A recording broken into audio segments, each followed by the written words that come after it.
목사님, 큐티면 큐티지 만남 큐티는 무엇입니까? 라고 그렇게 물어보시는 분이 계십니다.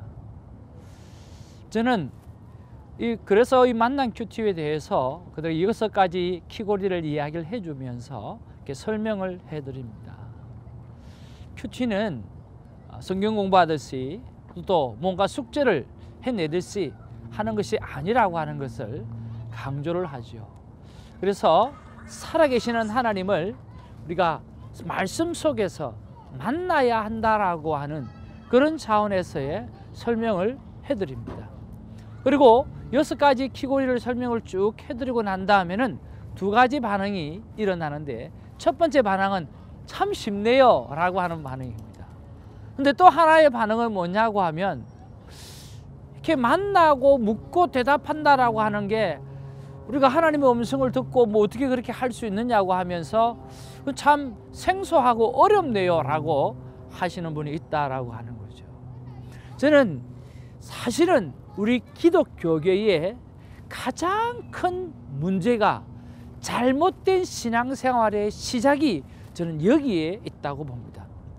만약 우리가 처음부터 하나님의 교회가 이런 하나님과 우리의 만남에 포커스를 두고 그렇게 신앙을 가르쳐 왔고 그렇게 신앙을 섬기도록 해왔다고 한다고 하면 이만큼 힘들어졌을까? 이만큼 어려워졌을까? 이만큼 폐역한 세상이 되었을까라고 하는 거죠. 하나님이 우리 안에 계시고, 그리고 우리 안에 계시는 하나님을 우리가 날마다 만나고 우리가 함께 동행한다라고 하는 생각을 가지고 있을 때, 오늘 우리의 삶의 행동들이 오늘 거짓을 쉽게 하고, 오늘 우리의 삶의 행동들이 아무렇게나 하고, 우리의 삶의 행동들이 오늘 세상의 룰이나 하나님의 말씀의 룰을 가볍게 여기겠는가라고 하는 거죠. 그런데 이것을 그 만남에 포커스를 하지 아니하고 우리가 학습을 하는데, 오늘 제자 훈련을 하는데, 우리가 알아가는데 우리가 목적을 두다 보니까, 그리고 성장의 목적을 두다 보니까 이런 모든 것이 문제가 되어질 수밖에 없다라고 하는 거죠.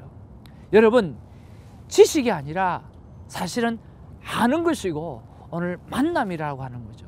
오늘 그런 면에서 여러분, 큐티를 하지 마시고 오늘 큐티를 통해서 하나님을 만나시고 우리 안에 계시는 그 하나님 때문에 오늘 우리의 삶이 달라지는, 변화되어지는 아름다운 경험을 하게 되기를 주님의 이름으로 축복하는 것입니다.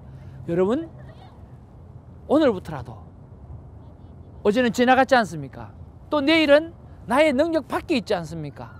오늘만이 하나님을 만날 수 있고 하나님과 사귐을 가질 수 있고 하나님과 대화할 수 있는 최초의 날이고 최후의 날인 줄로 믿고, 오늘도 하나님과 만남의 시간을 통해서 저와 여러분의 삶이, 신앙생활이 윤택하고 변화를 일으키는 복된 날들이 되기를 주님의 이름으로 축복합니다. 감사합니다.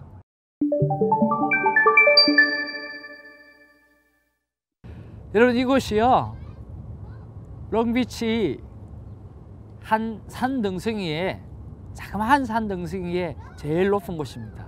여기 와서 보니까 얼마나 멋있고 좋은지요. 롱비치가 한눈에 다 들어오는 너무나 아름다운 경치입니다. 저쪽에 보니까 LA 다운타운까지 보이는, 너무 멋있어요.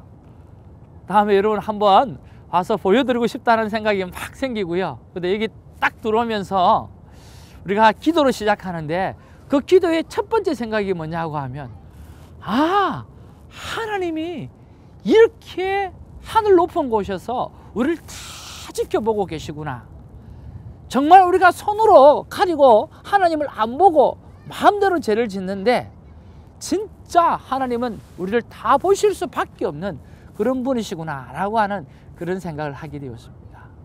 오늘도 여러분, 말씀을 통해서 온 세상을 다스리시고 오늘 우리의 모든 삶을 다스리시는 그 하나님을 찬양하는 복된 시간이 되기를 주님의 이름으로 축복합니다. 자, 오늘 화요일 큐티 말씀 우리 한번 보기를 원합니다. 14일 누가복음 8장 1절에서 15절 말씀입니다. 오늘 내용의 본문을 우리가 한번 살펴보면 1절에서 3절에는요, 예수님과 제자가 복음을 전하고 그 은혜를 입은 여인들이 그들의 소유로 섬기는 말씀이 기록되어져 있습니다. 오늘 특별히 1절에서 3절은 조금은 추가 설명이 좀 필요한데요. 왜냐고 하면 여러분 사복음서 가운데 다른 복음서에는 없는 내용이 여기에 기록되어 있습니다. 특별히 우리 여성 성도님들은 잘 들으시면 좋겠습니다. 아니요, 어떻게 보면 남성 성도님들이 더 잘 들어야 될지도 모르겠습니다.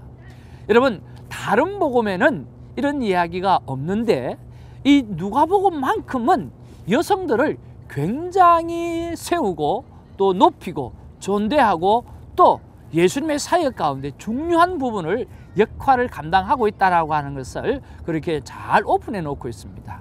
자, 3절에 뭐라고 말씀하시느냐고 하면 이렇게 기록하고 있습니다. 헤롯의 청지기 구사의 아내 요한나와 수산나와 다른 여러 여자가 함께하여 자기들의 소유로 그들을 섬겼더니 라고 그렇게 기록하는 거죠. 예수님이 복음을 전할 때에 12사도만 함께한 것이 아니라 오늘 막달라 마리아, 요한나, 수산나 그리고 다른 모든 많은 여자들이 오늘 함께 하고 있는 그런 모습을 보게 되었습니다. 예수님의 사역에 같이 동참하고 있는 거죠. 그리고 예전이나 지금이나 여성들이 보이지 않는 곳에서 실제적인 헌신을 하고 있는 그런 것을 보게 되었습니다.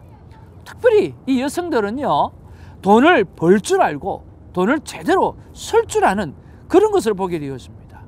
오늘 뒤에서 오늘 보이지 않는 부분에서 섬기고 또 그 부분에서 헌금들을 가지고 섬기고 있는 그런 아름다운 모습들이 나오는 것을 봅니다. 사랑하는 우리 성도 여러분, 오늘 우리가 하나님 안에서 어떻게 협력해서 모두가 하나가 되어서 예수님을 받들고 주의 복음을 받들고 섬겨야 될지 여러분 이 본문 속에서 좋은 묵상을 하는 시간이 있으시기를 바랍니다. 자, 그리고 또 4절 8절에 보면 4절에서 8절의 말씀에 보면 씨 뿌리는 비유를 말씀하시는 거죠. 그리고 9절에서 15절 말씀에 보면 씨 뿌리는 비유를 묻는 그런 제자들에게 풀어서 설명하는 그러한 말씀이 기록되어 있기도 합니다. 저는 이 말씀 가운데 제 마음 가운데 터치된 말씀은 바로 1절 말씀입니다. 1절 말씀에 보니까 각 성과 마을에 두루 다니시며 라고 말씀하십니다. 자, 그 복음을 전할 새 12제자가 함께 하였고 또 여러 여자들도 함께 한 것을 이야기하고 있죠. 왜 이 말씀이 나에게 다가왔을까요? 저는 이런 생각을 해봅니다. 나는 복음을 어떻게 뿌리고 있는가 하는 그런 생각을 하는 거죠. 그래서 묵상 질문을 우리 올려드립니다. 성령 하나님, 저에게 원하시는 복음의 씨를 뿌리는 방법이나 열매를 맺게 하는 방법에 대하여 말씀해 주실 수 있습니까? 라고 여쭤본 거죠. 그때 하나님께서 저에게 이렇게 말씀하시는 것 같습니다. 태정아, 말씀과 사랑과 관심의 마음이 함께 전달되도록 하여라. 그러니까 네가 말씀만을 전하는 것이 아니라 그 말씀 속에 그들을 사랑하고 있고 또 그들에 대한 관심이 많은 그 하트가 같이 전달되어질 때 그 말씀이 배가가 되어진다고 말씀해 주셨어요. 그래서 제 순종을 큐티 말씀을 보낼 때 오늘만큼이라도 앞으로 계속 하겠지만 우리가 뭐 내일은 또 모르잖아요. 그래서 오늘만큼이라도 제가 내 사람에게는 오늘 제가 큐티 한 것만 보내는 것이 아니라 거기에다가 사랑과 관심을 실어서 그렇게 내어 보내드리려고 합니다. 사랑하는 시청자 여러분, 오늘 우리가 복음을 전할 때 거기에 사랑이 들어가기를 원합니다. 거기에 헌신이 들어가기를 원합니다. 거기에 물질이 들어가기를 원합니다. 그럴 때에 복음이 더욱더 복음이 되어지고 또 그분이 하나님 앞에서 구원받는 영혼으로 그렇게 빨리 우뚝 서게 되리라고 믿습니다. 여러분 그렇죠? 여러분 오늘 하루 승리하십시오. 감사합니다.